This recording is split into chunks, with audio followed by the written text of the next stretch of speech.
ペンネームミッキーさん、60歳の女性からいただいたお悩みです。どうしても回答が出せずに、またできる限り早くの対応が求められていますのでご相談いたします。息子が自死しまして49日になりました。24歳でした。8年前に離婚しましたが、息子が3歳になる前よりの別居の末でした。思春期頃から私の育て方に自覚が足りなかったことを思い知りました。おかげさまで和尚様の一問一答と友人に助けられまして、少しずつ落ち着いてまいりました。自分のことはほぼ大丈夫、これからどう生きるかしかないと思っていますが、母親や弟、妹に話せないでいます。特に83歳の母には、できるなら知らせたくないという気持ちが強いです。息子はちゃんと働いており、年末にはおばあちゃんにだけはお歳暮を送るような優しい子でもありました。ただ、今年の2月頃からギャンブル、ネットでのボートにはまり、消費者金融等からの負債が200万円ほどあります。どうしても義理のある方への分はお返ししましたが、その他を相続放棄にしたいと書類までは揃えました。私が放棄すれば次に母親に相続が行きますので、違法とは分かりつつ、母親の分も書いて一緒に放棄しようとしていました。しかし離れて住んでいますので、裁判所よりの意思の確認の書類、判決決定の通知は届くわけで、どうしたらよいのか行き詰まってしまいました。いっそ頑張って150万円ほどを消費者金融に返してすっきりした方がいいのか、ただお歳暮が届かない、電話もつながらないとなっては、私は何とか白を切り通していくことが正しいのか、それでいいのか、そこが一番わかりません。どうぞ何らかの指針を賜れれば幸いです。お願いいたします。戒というとても大事な教えがあります。戒というのは、自分が個人としてね、よりよく生きていくためのルールと言ってもいいかもしれません。それが戒です。戒律の戒です。この戒、仏教の戒の中でも最も重要な戒の一つに不毛語戒というものがあります。これは嘘をつかないという戒です。で、嘘をつかないというとね、いや、世の中には嘘をつかなければいけない時もあるんじゃないかとかね、世の中には人を喜ばせる嘘もあるんじゃないかとか、いろいろそういう、意見も出てくるとは思いますけれども、嘘はつかない方がやっぱりいいですね。人を喜ばせる嘘というのは、それは嘘というんでしょうかね。冗談っていうのもあります。人を喜ばせる嘘、それももちろんあります。けれども、この仏教で戒めているところの不毛語というのは、人を喜ばせる嘘のことではないし、つかなければいけない嘘でもない。ついてはいけない嘘なんです。その場しのぎでごまかせないという嘘です。さて、ミッキーさんの質問を読んでいると、ミッキーさんが重大な問題を抱えて生きていることがわかります。それは何か。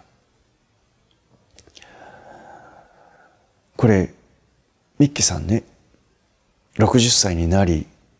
息子さんがいろんなことがあって自死を選んだと。優しい子です。いい子です。けれども、ミッキーさんの息子さんは24歳にして、競艇で借金を200万も作った。自分でいろいろと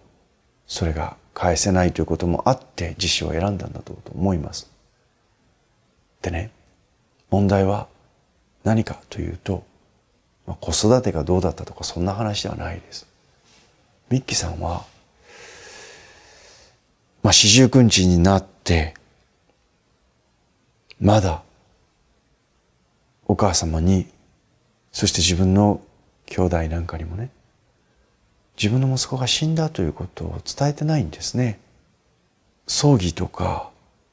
通夜とか葬儀とか、それはじゃあご自分だけでなさったんですかね。急がれる回答なのでっておっしゃってますけれども、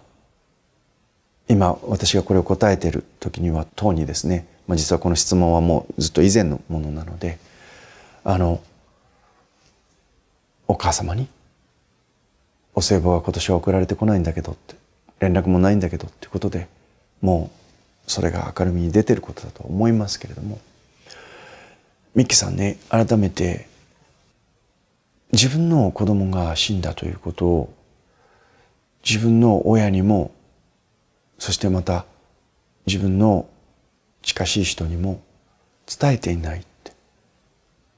で、これはね、人を思いやっての嘘ではないです。自分の保身のための嘘でしかないです。そしてまたこの自分の家族の死ということを言わないということ、これはですね、ミッキーさん自身の中で家族というものの位置づけが何なんだろうということを私も改めて思うんですね。ミッキーさんの在り方自体が60になって、ちょっと厳しい言い方かもしれませんけれども、60になって人生にとって一番大事なことって何ですか？で、そのことが分かっていない。これが一番の問題です。人生にとって一番大事なことは実は何かといったら、みんなに共通している死なんですよ。みんな死ぬということが大事なことなんです。実は生きるということは死ぬというところから始まってくる。で、これは若い人にはわからないんですね。けれども60歳になったらもうそろそろ分かってもいい頃じゃないかと思うんです。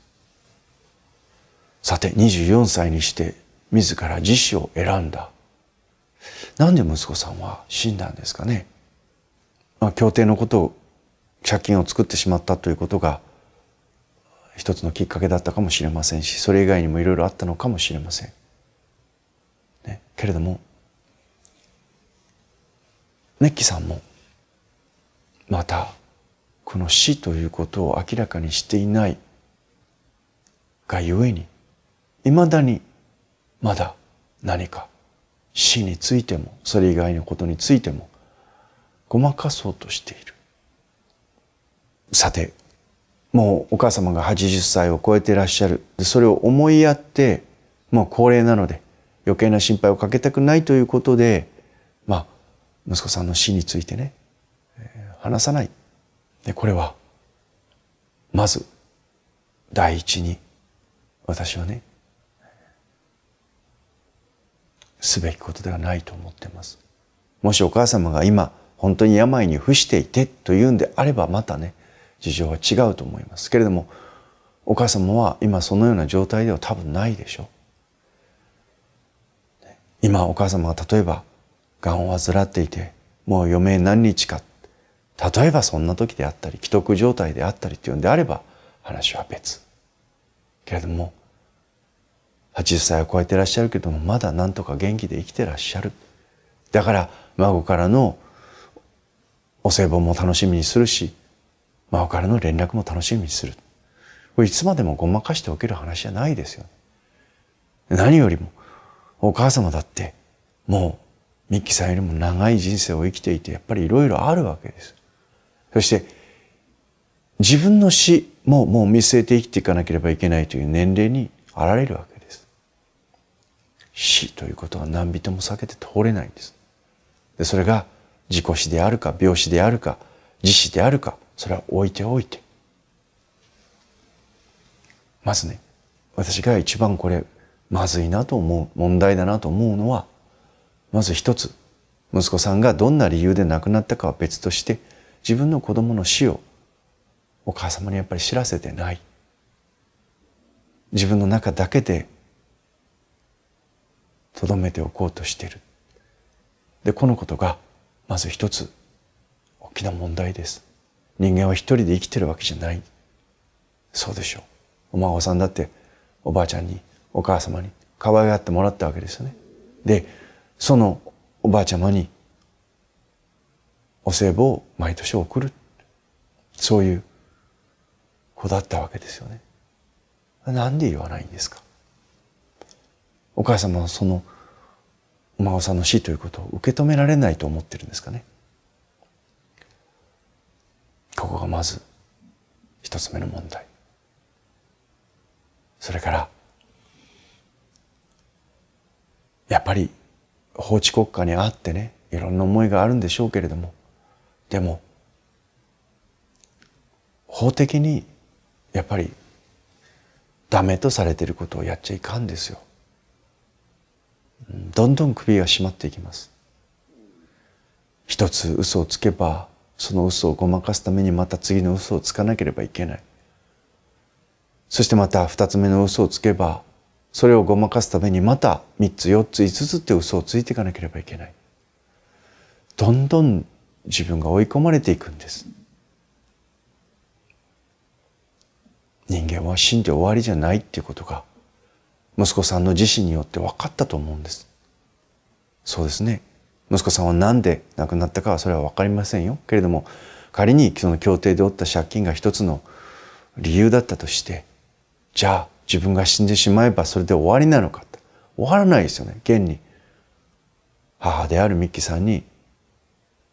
それがのしかかってくる。自分が放棄したらそれがお母様に行く。当然です。いろんな意味においてね、一つついた嘘がこれからどんどん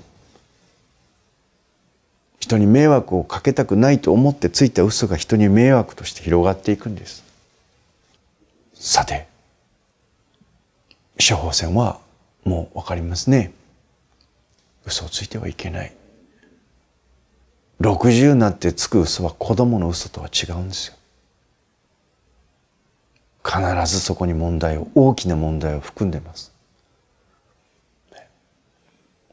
ですからお母様にちゃんとそのことを話す。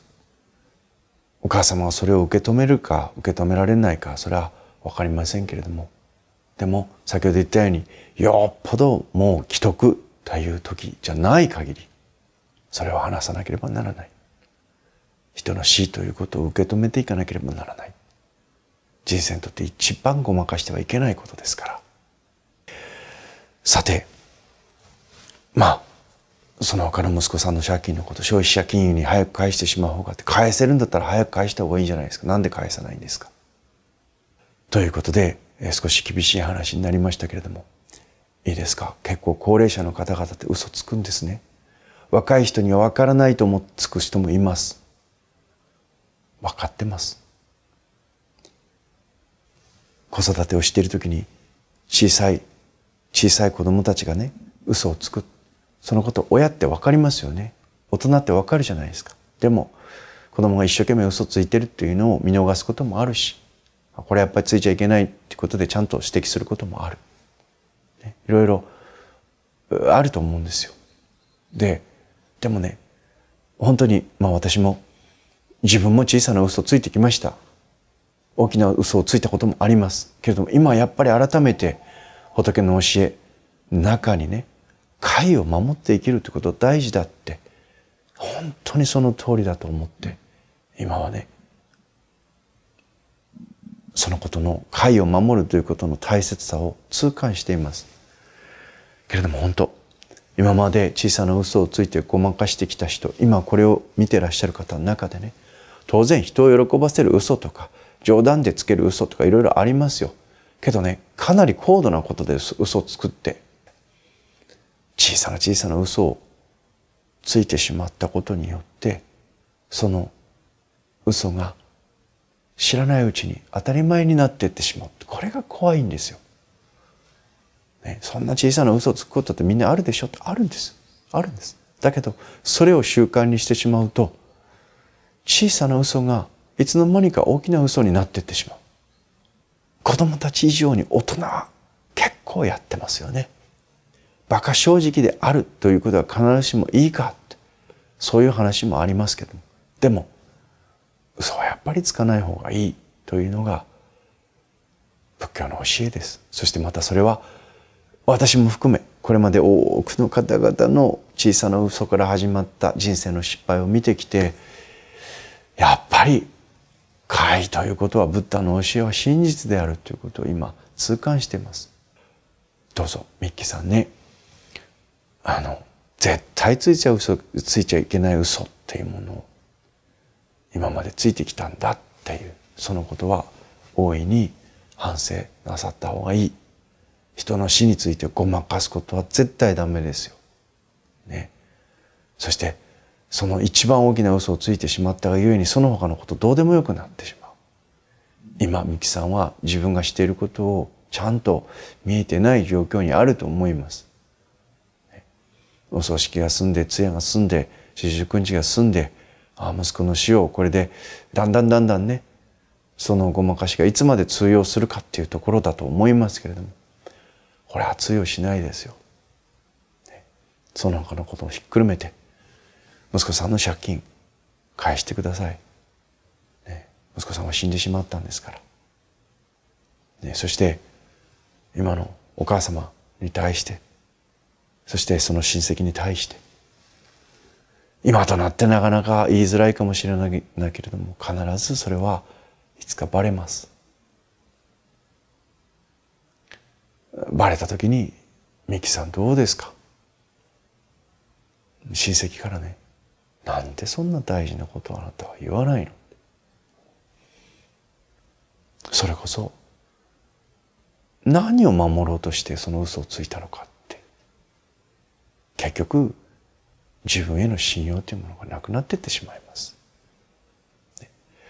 ということで少し厳しい話になりましたけれども、不問誤解、嘘をつかないように生きていく、とっても大事なことです。今からでもいいので、いや今そのことをきちんと伝えるべきですね。ということで、不問誤解60からのスタートで大いに結構です。息子さんの死を心から悼むのであればね、ぜひこれからもう一人で生きていくわけですよね。その人生の中にぜひこの解を持って生きてください。不問誤というこの解を持って余生を生きてください。それが人生の最後に自分が悔いなく死んでいく、そこへのチケットです。とても大事なお悩み相談であったと思っています。よくぞそのことを告白してくださいました。不問誤解、これを守って生きていきたいものですね。応援してます。